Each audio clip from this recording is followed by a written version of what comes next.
On a décidé de prendre un petit peu de hauteur pour admirer ce superbe village, car c'est ici, sur ce balcon naturel, qu'on a sans doute la plus belle vue sur Moutier-Haut-de-Pierre. Nous sommes sur la baume de la Roche et le village apparaît en fond de vallée de la Loue, entouré par des falaises abruptes.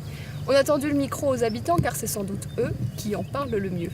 Ces gorges qui vont s'ouvrir, qui s'ouvrent là, avec ces trois roches qu'on aperçoit derrière nous. Il y a la cascade qui descend. C'est toute cette conjoncture que je trouve très agréable.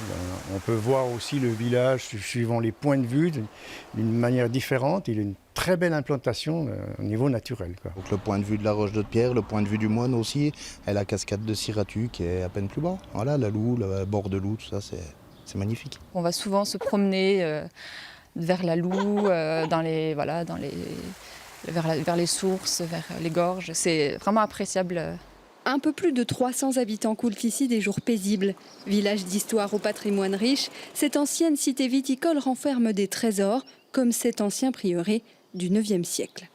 Les vieilles pierres, les belles portes anciennes, l'église aussi nous a intéressés. Elle est en très bon état, elle est très plaisante aussi, avec son clocher typique.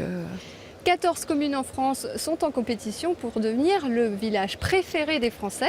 Et parmi elles, Pontcroix en Bretagne, Herbalunga en Corse ou encore Lérissé dans l'Aube. Alors Moutier-Haut-de-Pierre sera-t-il le village lauréat ? On a bien une petite idée, on ne vous en dit pas plus.